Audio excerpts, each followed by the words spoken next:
Bom dia, boa tarde, boa noite ou boa madrugada para você que está assistindo o DCC 070, Organização de Computadores. Essa é a nossa aula de número 20. A gente vai continuar falando de hierarquia de memória. Nessa aula a gente vai abordar dois tópicos, então por conta disso vou dividir a aula em duas partes. Na primeira delas vamos estudar o desempenho da cache.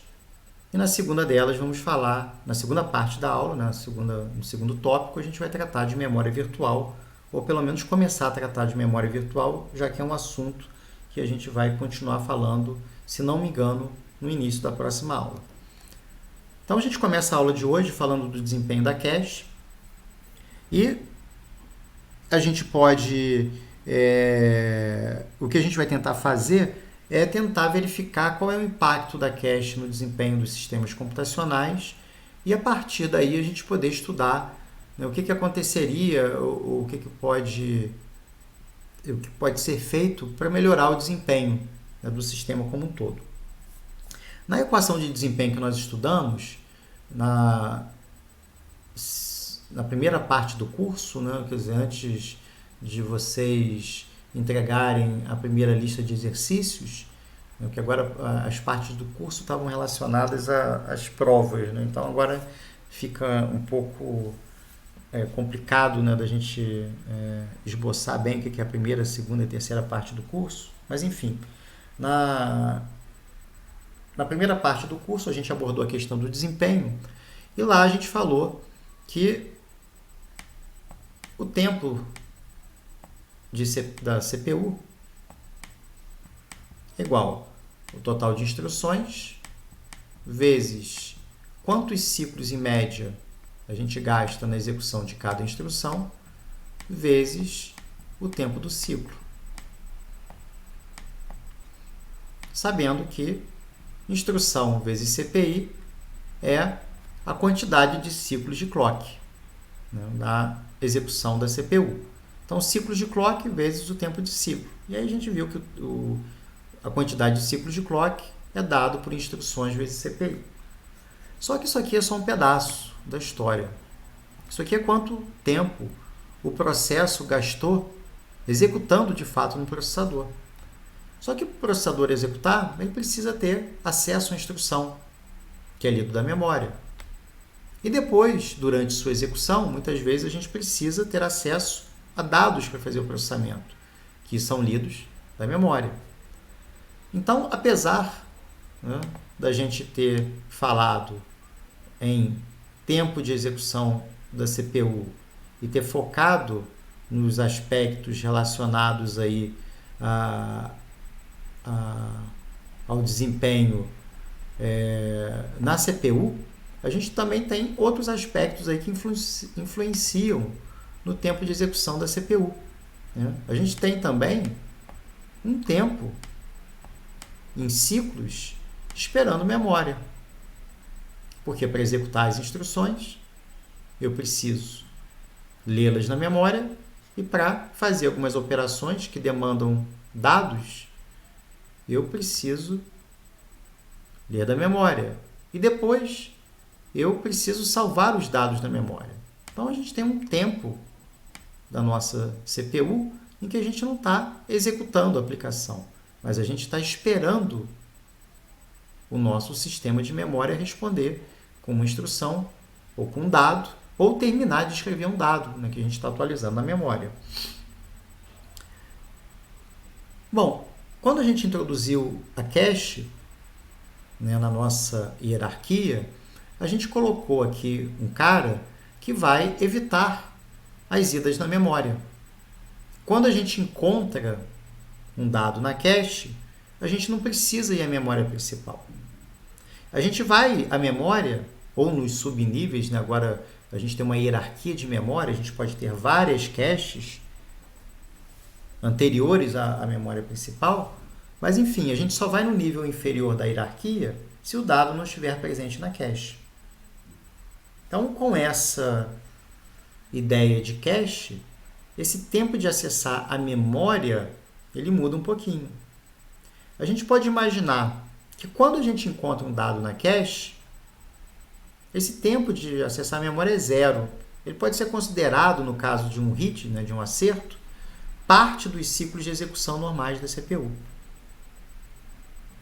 Agora, quando a gente não encontra o dado na cache, aí a gente vai no nível inferior da memória para buscar o dado. Então, a gente pode tentar esboçar esse tempo aqui a partir de quantos ciclos de clock a gente gasta parado, esperando pela memória. E numa equação parecida com o que a gente fez aqui, né, já que a gente começou aqui falando em ciclos de execução da CPU, a gente pode pensar aqui em ciclos de stall parados, esperando pela memória. Então, o tempo de CPU seria dado por ciclos de stall vezes o tempo do ciclo. Ciclo de execução vezes o tempo do ciclo. E aqui, ciclos de stall vezes também o tempo do ciclo. Colocando em evidência o tempo do ciclo, a gente poderia escrever que o tempo de CPU é o tempo do ciclo de clock que multiplica quantidade de ciclos executando na CPU, quantidade de ciclos parado esperando o dado na memória. A gente sabe que ciclos de clock de execução da CPU são dados por total de instruções vezes CPI. Então, vamos abrir agora para a gente descobrir o que são esses ciclos aqui de stall, de maneira parecida que a gente fez quando abriu os ciclos de execução em instruções vezes CPI. O stall ele vem basicamente das falhas de cache. É um modelo simplificado que a gente vai adotar, né? Mais tarde a gente vai discutir com um pouco mais de detalhe. Quer dizer, na verdade não tanto detalhe, né? A gente vai revisitar essa questão, né? Mas por conta do pipeline, da forma como ele é organizado, a gente, na realidade, vai adotar um modelo muito simplificado, né? Muito simplista em relação a esse tópico. Tá? Mas vamos lá, né? Vamos tentar abrir esses ciclos de clock relativos a stalls de memória. A gente pode dizer que esses ciclos de clock de stall, eles decorrem tanto de operações de leitura quanto de escrita. Quer dizer, a memória para quando eu tento ler um dado e não encontro na cache, quando eu tento ler uma instrução e não a encontro na cache, quando eu tento escrever um dado e não encontro o dado na cache, ou quando eu tento escrever um dado e eu fico esperando que aquele dado seja escrito nos níveis inferiores da minha hierarquia. Do ponto de vista da leitura, a gente pode dividir os ciclos de stall de leitura em quantas leituras a minha aplicação faz ao longo da execução. E aí a gente fala leitura, não é só o load word, não. Quantas leituras a gente faz também na memória de instruções? O PC é passado lá para a memória de instruções, que agora é a cache de instruções. Então, quantos loads words nós temos? Quantas instruções nós temos? Será que todas essas leituras vão causar falhas? Será que eu não vou encontrar o dado na cache alguma vez? Será que eu não vou encontrar a minha instrução na minha cache de instruções alguma vez?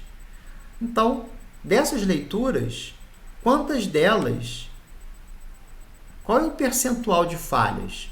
Sei lá, eu tenho 100 leituras que são feitas na memória. Dessas, sei lá, 15% são falhas. Ou seja, das 100, 15 eu não encontro na minha memória de instruções ou na minha memória de dados. Só que eu quero ciclos, não é?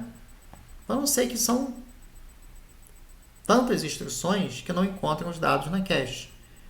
Qual é o custo de ir na memória? Qual é a penalidade? Quer dizer, eu falo memória, mas de consultar o nível inferior da hierarquia. Então, com isso, a gente tem quantos ciclos de stall nós vamos gastar na leitura. A escrita é mais complicada, né? Por quê? A escrita, como eu falei, eu estou tentando escrever um dado que não está presente na cache. Sei lá, estou escrevendo x igual a 5. Só que o x não está presente aqui. Isso aqui é uma situação de falha. Mas além dessa situação de falha, né, como eu já tinha adiantado, eu posso ter uma outra situação de falha. O x está aqui. Eu atualizei o valor dele de 0 para 5. Ok, aqui eu não tive falha. Mas dependendo do esquema utilizado, se for, por exemplo, write back, eu posso ter um custo de acessar o nível inferior da hierarquia porque eu preciso atualizar esse nível, já que a política write back manda que isso seja feito. Ou no caso do copy back, aqui é write true, né?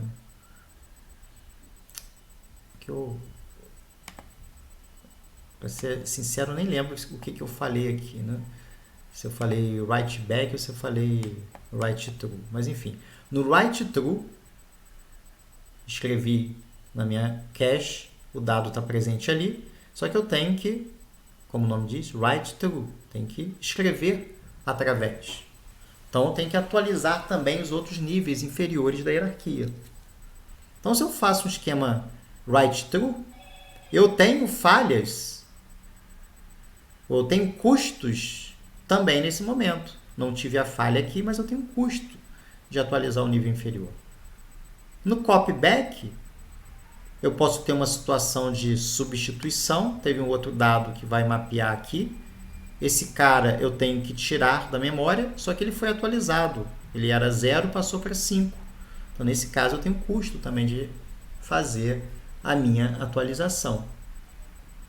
Então, observem que, dependendo do esquema, eu posso ter custos diferentes aqui. Então, vamos começar com write true. Eu tenho duas origens dos estados. Na primeira eu falei, tentei escrever um dado que não existe na cache. Então, eu tenho que buscar o dado antes da escrita. Então, vamos lá.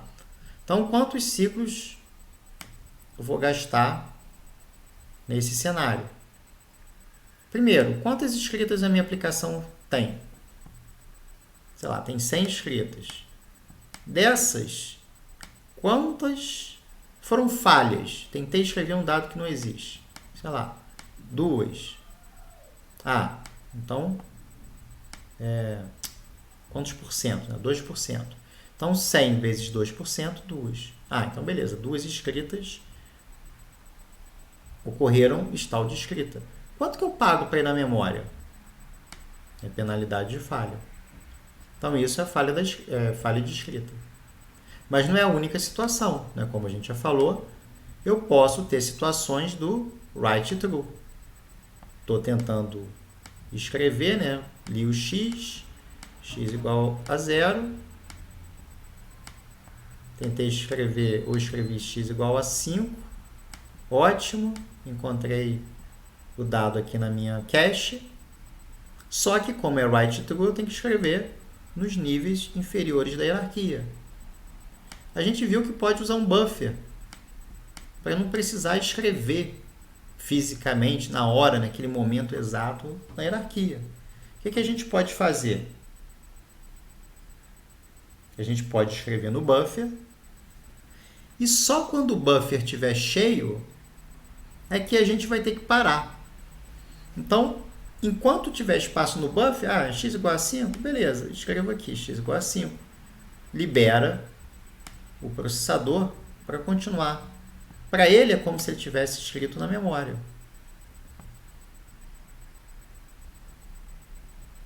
Aliás, aqui eu não preciso tirar o dado, né? X igual a 5. Escrevi Y, não sei o que lá, beleza. Eu só vou bloquear quando esse cara estiver cheio. Então, eu tenho que somar aos ciclos de stall de escrita os stalls no buffer por conta do buffer estar cheio. Os stalls no meu processador, né, no meu pipeline, se o buffer estiver cheio. Se ele não estiver cheio, ótimo, continuo. Mas como é que eu sei, como é que eu calculo isso aqui? Isso aqui não é muito fácil calcular, porque depende de vários aspectos. Depende.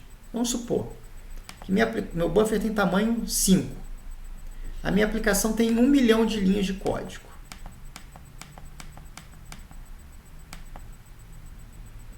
Só que eu tenho uma sequência aqui onde as minhas 5 únicas escritas, aqui eu estou exagerando muito, né? 5 únicas escritas em 1 milhão aconteceram em sequência. Então, a primeira escrita, tudo bem. Segunda escrita, tudo bem. O buffer está vazio. Terceira, tudo bem. Quarta, tudo bem. Quando eu for tentar escrever a quinta, o buffer está cheio. Então, a sincronização das escritas é importante. Eu tenho 5 operações de escrita, só que o meu buffer só cabe, no meu buffer só cabem 4, não cabem 5. Então, nesse cenário, eu vou ter um stall nessa quinta operação de escrita. Então, depende da sincronização. De repente, se nesse 1 milhão de instruções as 5 aparecessem espaçadas, igualmente espaçadas, o meu buffer nunca iria encher. Né? Então, não é só a frequência das escritas. É a sincronização, o espaçamento entre elas também que é importante.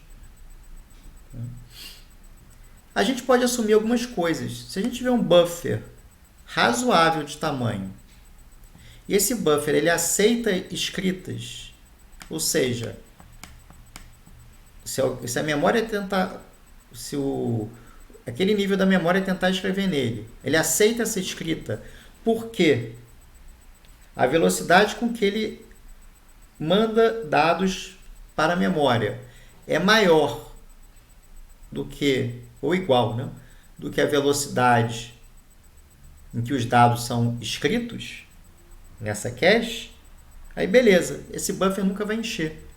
Isso aqui é uma situação tipo uma torneira. Né? Então vamos imaginar que a nossa torneira seja a nossa... Aqui não vai aparecer uma torneira aqui de jeito nenhum. Né? Então vamos imaginar que isso aqui é uma torneira. Você abre a torneira, isso aqui é a nossa frequência de escritas. É a nossa taxa aqui. Então, se eu tenho uma taxa de escritas, eu tenho uma taxa com que a água sai aqui da torneira menor ou igual à taxa com que o ralo consegue tirar a água, escorrer a água, a nossa pia nunca enche. Agora, se esse ralo, se essa taxa é menor do que a taxa com que a água entra aqui, aí esse cara vai encher. Então, o que eu estou dizendo aqui é que se eu tenho um buffer razoável, eu tenho um espaço aqui razoável, não adianta ter uma pia aqui de 1 milímetro, né? Eu tenho um espaço aqui razoável. E se a velocidade, né, se essa taxa aqui é menor ou igual à taxa com que os dados saem, quer dizer, os dados saem numa taxa maior do que eles chegam, então esse buffer nunca vai encher. Se ele nunca vai encher, eu posso ignorar esse stall aqui. Então é isso que a gente vai fazer. É uma simplificação que não é muito longe da realidade, porque muitos buffers têm um tamanho razoável, né? Suficientemente razoável para que esse tipo de situação seja rara, que ela não ocorra com tanta frequência assim. Bom, mas e no caso do copyback? No caso do copyback, a gente pode assumir algo parecido, de modo que as penalidades de falha entre leitura e escrita sejam iguais, como aconteceu aqui no write true. Se a gente for examinar o write true, escritas por programa,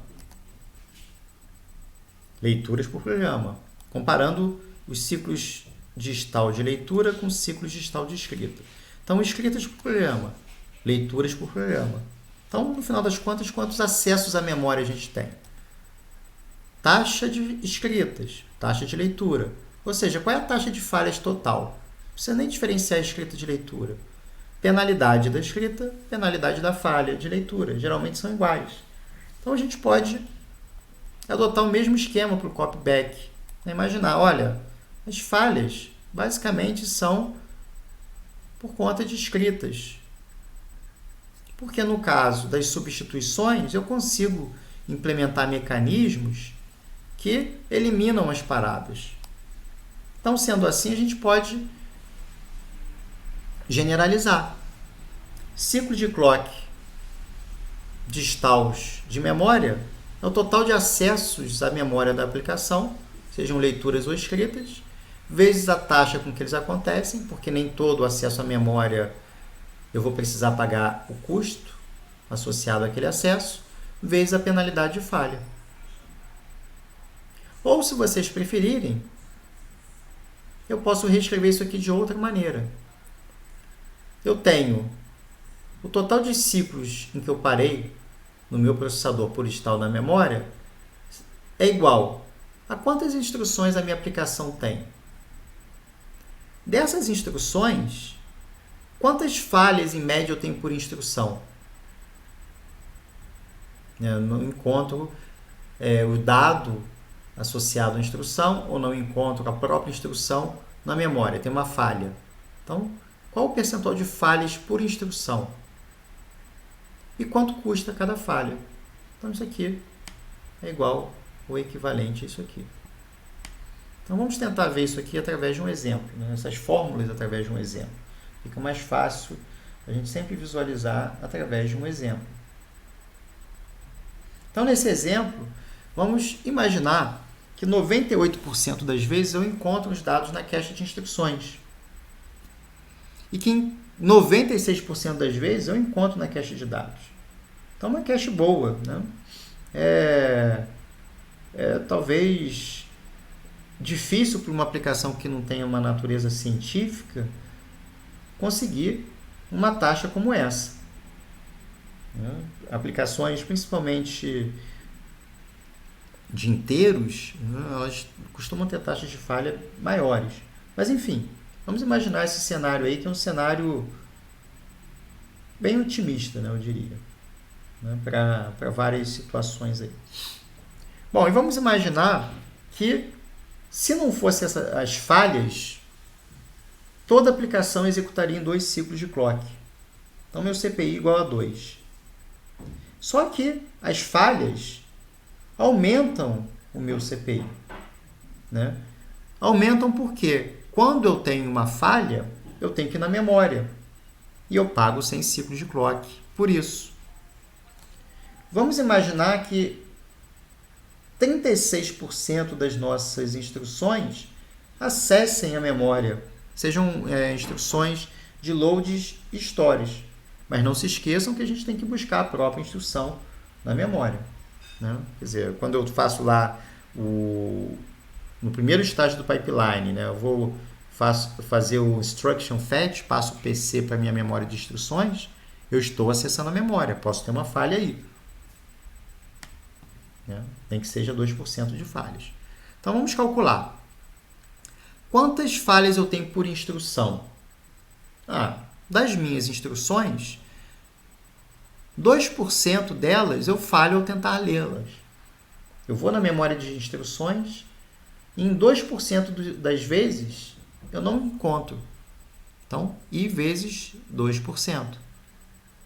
E por não encontrar, eu tenho que pagar para essas um custo de 100 ciclos de clock. Então, posso fazer aqui 2 dividido por 100 vezes 100, corto o 100 com 100, 2i. E no caso da falha de dados? Mesma coisa. Das minhas instruções, 36% são loads e stores. Só que nem todas elas vão falhar. Dessas, 4% falham. E aí eu tenho que pagar 100 ciclos de clock. Então, 4 dividido por 100 corta com 100. Eu vou ficar com 4 vezes 36, 144, dividido por 100. Então, 1,44i. Então, somando esses dois valores, 2i com 1,44i, eu tenho que, para cada instrução, eu tenho que pagar 3 ciclos de clock adicionais, 3,44 ciclos de clock adicionais, para poder executar aquela instrução. Além dos 2 ciclos que a gente já tinha no CPI. Total de 5,44. E qual é, então, o ganho de desempenho que eu teria se, ao invés de falhar 2 ou 4% das vezes, eu não falhasse nunca, a cache fosse perfeita? Quão mais rápida seria minha máquina? Ora, se minha cache é perfeita, o que acontece? Se a cache é perfeita, eu tenho 0% aqui, 0% aqui. 0, 0. Então, 2 mais 0, 0. Então, com uma cache perfeita, meu CPI seria igual a 2.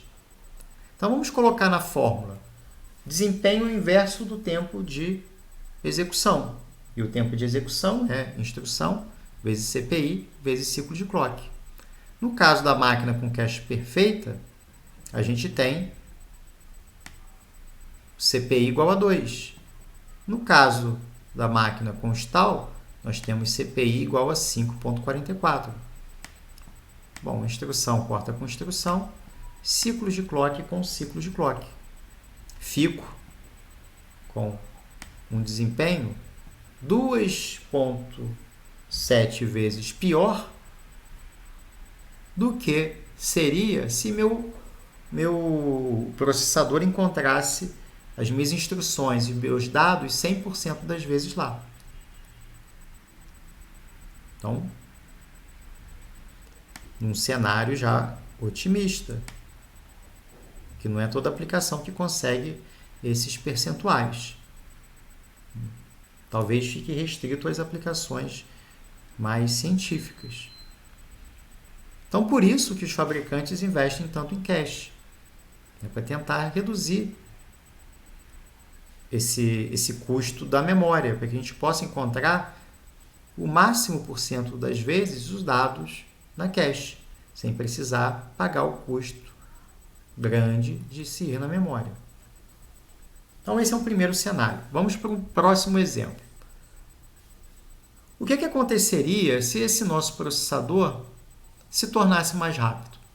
Então, vamos supor que ele se tornou mais rápido porque ele reduziu o CPI de 2 para 1. Só que a memória continuou na mesma velocidade. Se a memória continuar na mesma velocidade, o que vai acontecer? O tempo que eu gasto para ir na memória vai se tornar uma fração cada vez maior do meu tempo de execução, do meu tempo total de execução. Eu vou ficar mais tempo esperando a memória do que executando. Então, vamos ver isso aí, né? Então, vamos imaginar que o CPI passou de 2 para 1. A gente não alterou o clock. Ele passou de 2 para 1. No sistema perfeito, nosso CPI passaria para 1. E no sistema com falha de cache, ele passaria para, agora é 1 aqui, mais 3,44, 4,44. Ou seja, o sistema com a cache perfeita seria 4 vezes mais rápido, ao invés de 2,72 vezes mais rápido. E aquilo que eu estava falando, a quantidade de tempo que a gente gasta em estalos iria aumentar. No primeiro exemplo, dos 5 ciclos de clock, eu passei 3,44 esperando memória, ou seja, 63%. No segundo exemplo, dos 4,44 ciclos de clock, 3,44 espera memória, 77%. Então foi o que eu falei. A quantidade de tempo que a gente parou esperando dados na memória aumentou por conta da redução do desempenho e da manutenção da velocidade da memória. Então essa é uma segunda situação que eu queria apresentar para vocês. A terceira situação, a perda de desempenho que a gente tem quando o clock aumenta, a velocidade do clock aumenta.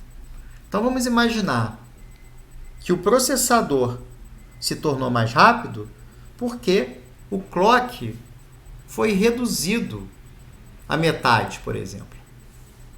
Né? Então vamos imaginar que a gente dobrou a velocidade do clock ou reduziu a metade o tempo do ciclo, né, como vocês preferirem, mas a memória se manteve na mesma velocidade. Então, comparado aqui com o primeiro exemplo, o quão mais rápido seria a máquina se o clock fosse perfeito? Então, nesse segundo cenário, o que acontece? A minha velocidade de clock dobrou. Então, do ponto de vista do processador, o tempo relativo que ele espera por dados na memória também aumentou. Se a memória está na mesma velocidade e ele é 2 vezes mais rápido, sob a ótica dele, sob a visão do processador, é como se a memória ficasse repentinamente 2 vezes mais lenta. Apesar dela ter mantido a sua velocidade, o processador ficou 2 vezes mais rápido. Então, sob a ótica dele, a memória ficou 2 vezes mais lenta. Então, ao invés de 100 ciclos de clock, a gente demora 200 ciclos de clock. O tempo é o mesmo. Vamos imaginar aqui o tempo. Né? Se a gente tem uma velocidade ou um clock com uma determinada frequência,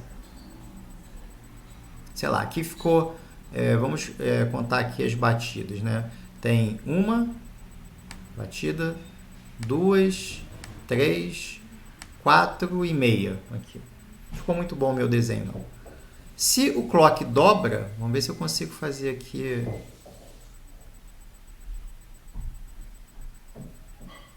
E a velocidade da memória se mantém,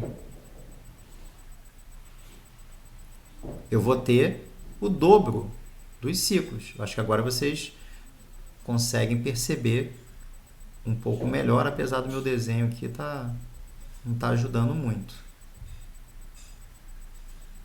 Então, o número de ciclos de clock dobra. Ao invés de um ciclo, que são 2. Ao invés de um ciclo, são 2. E por aí vai. Então, eu dobrei.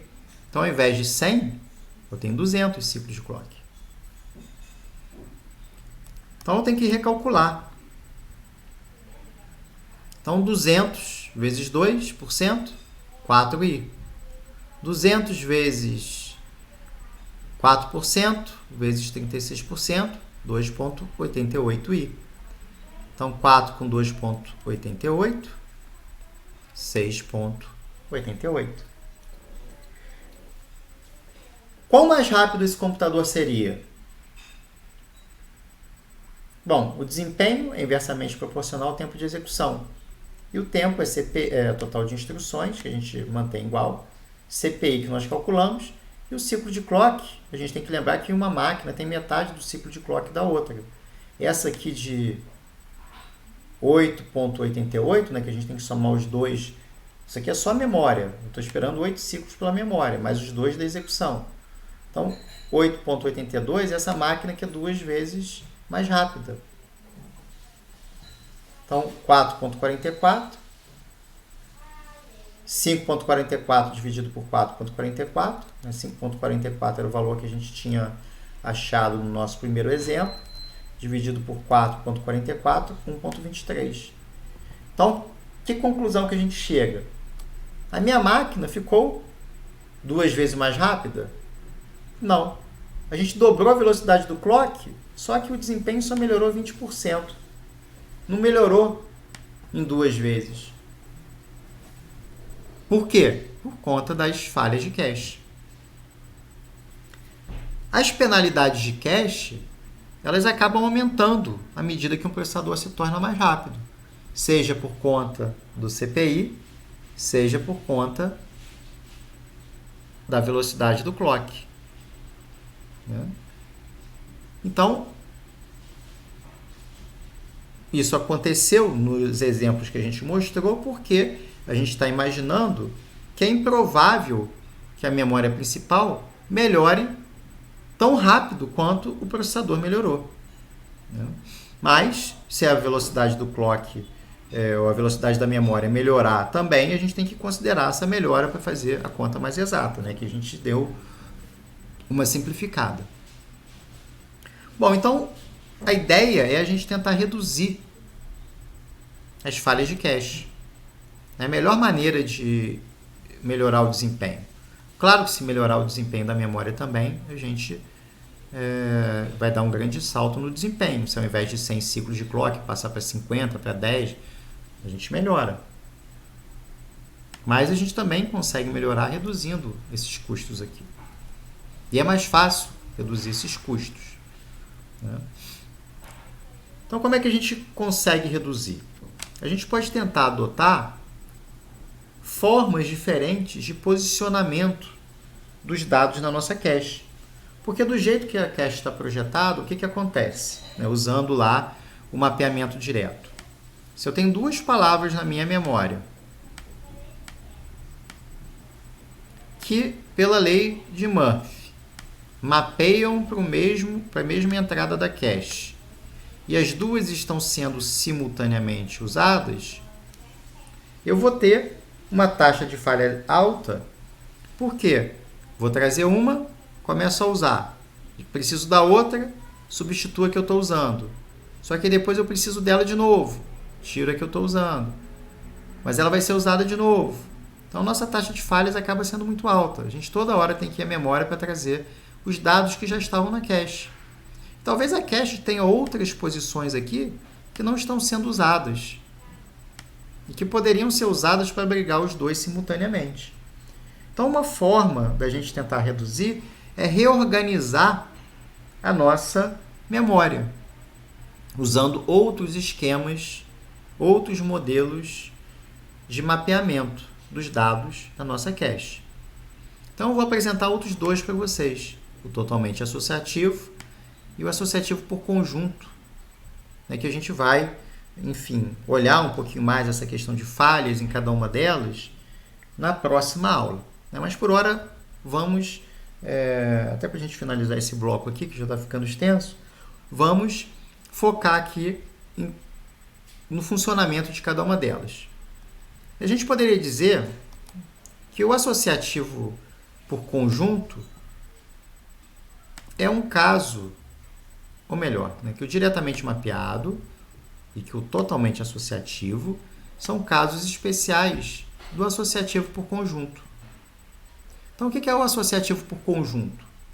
É uma situação em que a gente delimita as posições em que o nosso dado pode mapear na cache a um determinado subconjunto dessas posições. Então, no associativo por conjunto, a gente fixa os locais onde o bloco pode ser alocado. Se eu fixar os locais em que o bloco pode ser alocado a somente um, eu viro diretamente mapeado.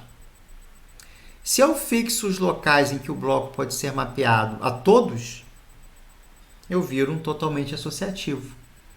Então, no totalmente associativo, eu posso colocar o dado em qualquer posição da cache. No associativo por conjunto, eu reduzo a algumas das posições. E no diretamente mapeado, eu limito a uma única posição. Então, uma analogia que eu gosto de fazer é da pessoa que compra um ticket, talvez fique mais claro para o teatro, por exemplo. A pessoa compra uma entrada para o teatro. O totalmente associativo é quando a entrada que você compra não tem lugar marcado. Sente onde você quiser. O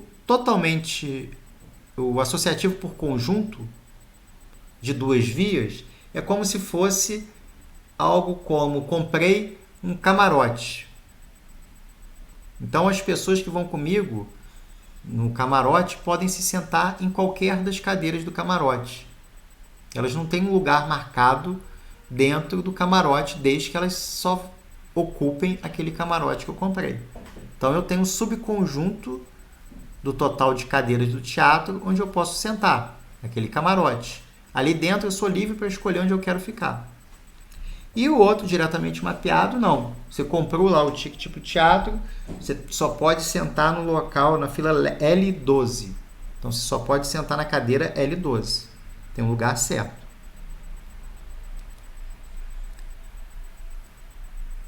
Aqui é uma ilustração que mostra uma caixa de tamanho 8 organizada de 4 formas diferentes. A caixa tem o mesmo tamanho, né?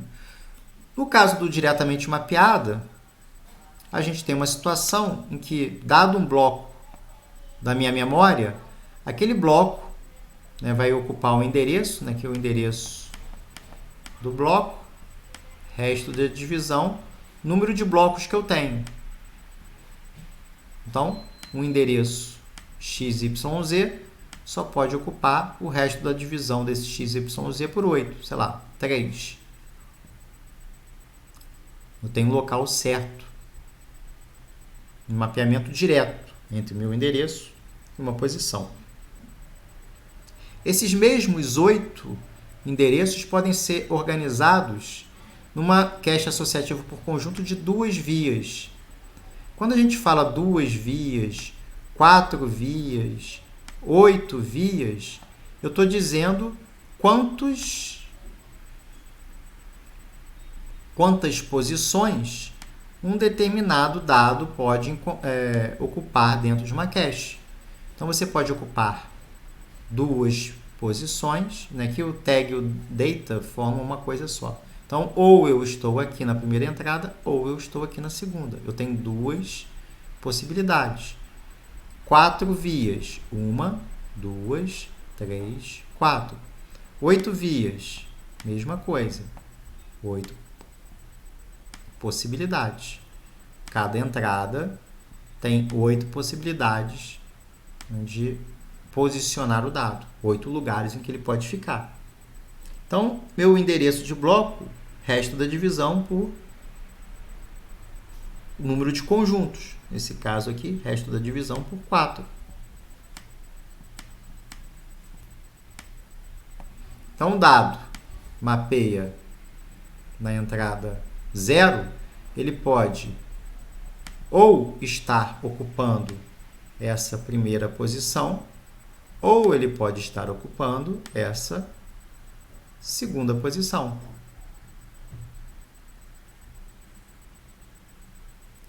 No caso da associativa por conjunto de 4 vias, ou a primeira, ou a segunda, ou a terceira, ou a quarta. Qualquer posição pode ser ocupada pelo dado. E a mesma coisa no associativo por conjunto de 8 vias, qualquer uma das 8 posições. Como minha cache tem 8 entradas, ela vira um totalmente associativo. O dado pode ocupar qualquer posição. E do ponto de vista do hardware? Não muda muita coisa em relação ao que a gente viu na aula passada. Eu tenho os 2 bits relacionados ao byte. Os bits seguintes vão me dar o meu index, No caso aqui, se eu tenho 256 entradas, seria 256. Então, logaritmo na base 2 de 256. Então, 2x, isso aqui é igual a x, igual a 256, que é a mesma coisa que 2 elevado a 8. Então, x igual a 8. Então, eu estou guardando 8 bits para o meu índice. Vejam que aqui a gente não colocou, a gente está admitindo que cada endereço equivale, cada bloco é composto por um único endereço. Se eu tivesse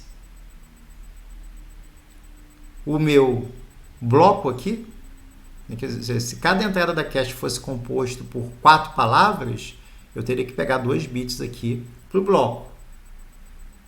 Depois o índice, depois o tag. Tá? Aqui a gente está simplificando, assumindo que cada bloco é composto por um único endereço. Bom, e o que sobra é o meu tag. Então, 8 mais 2, 10. 32 menos 10, 22 para tag. Se eu tivesse o bloco aqui, naturalmente, que seria, sei lá, 8 mais, sei lá, bloco de, sei lá, 16. Então, bloco de 16 seriam 4 bits. Então, 8 mais 4, 12, mais 2, 14. Então, eu teria aqui, ao invés de 22, seriam 18 bits para o tag. Bom, então, esse meu conjunto, né, esse meu elemento deveria estar dentro desse conjunto. Só que dentro desse conjunto eu tenho 4 possibilidades. É um associativo por conjunto de 4 vias. Então, em qual dos 4 lugares que ele está? Bom, primeiro, ele está lá. E se ele está, onde é que ele está? Se ele está presente, em qual desses 4 lugares ele está? Então, como é que eu faço? Vejo o bit de validade. Então, se for 1, é porque a entrada é válida. Agora, o fato da entrada ser válida não quer dizer que seja a que eu estou procurando. Então, eu vou comparar o tag dessa palavra que está sendo procurada com o tag do que está armazenado ali. Se os dois forem iguais, significa que meu dado está presente ali. Então, aqui é um e lógico, né, que a gente já estudou lá na aula, quando eu falei da nossa máquina de ciclo único. Então, 1 e 1 dá 1. Bom, vamos imaginar que esse bit aqui, validade igual a 0, então aqui não tem nada válido. Então, 0 ou qualquer coisa, a saída é 0. Vamos imaginar que esse bit é válido, mas o tag é diferente, porque afinal de contas ele já foi encontrado aqui, né? Não poderia ser diferente disso. 1 ou 0 dá 0. E aqui vamos imaginar que o bit de validade seja 1, mas que o tag também seja 0. Então, esse cara aqui também é 0. Aqui ficou meio... Deixa eu colocar o 0 aqui, né? Para não ficar muito confuso ali. Então, nesse cenário, o que vai acontecer? Eu vou ter um hit, porque esse aqui é um ou lógico. Né? Ou lógico. Então, basta que 1 seja verdade para que ele retorne verdade.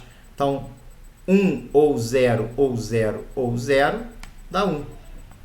Então, tem um hit.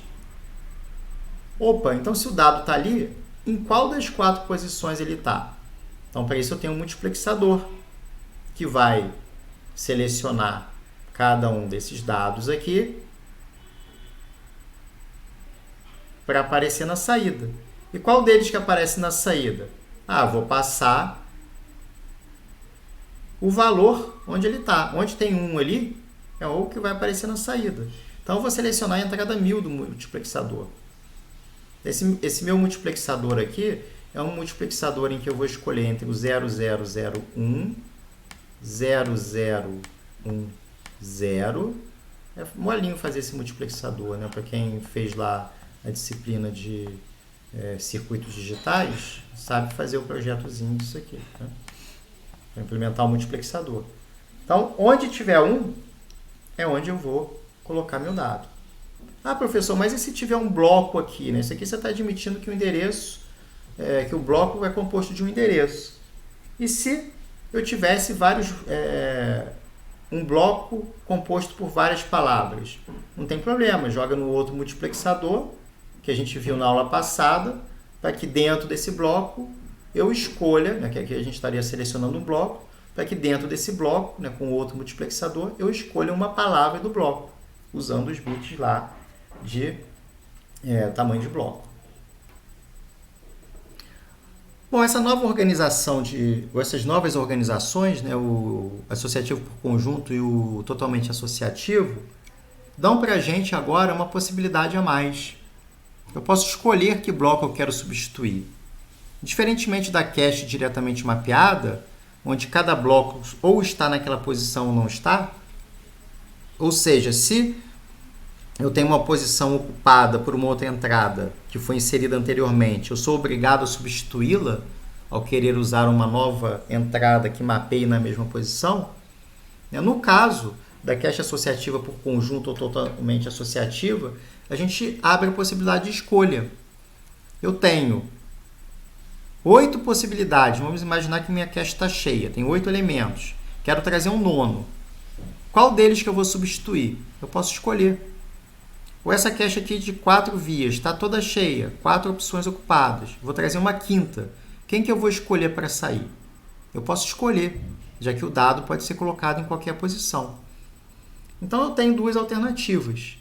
Uma é usar o princípio da localidade temporal, que me diz que um dado que foi recentemente usado, ele tende a ser novamente usado no futuro. E aí minha opção pode ser por aquele cara que tenha sido menos recentemente utilizado. Então ele foi usado lá no passado. É muito improvável que ele volte a ser usado. Substituo esse cara. Ou posso usar um esquema aleatório. Sorteio um e simplesmente tiro aquele cara. Tá?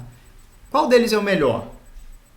Depende. A gente vai ver mais à frente que do ponto de vista de implementação, o LRU é mais complicado, é mais custoso, é mais caro, mais difícil de implementar. E que o bloco aleatório não é tão ruim assim quanto a gente imagina a princípio. Né? Mas enfim, a gente vai discutir essa questão aí um pouco mais à frente. Né? Nós chegamos aqui no próximo tópico de memória virtual. Então a gente encerra essa primeira parte da aula 20 aqui, até a próxima parte.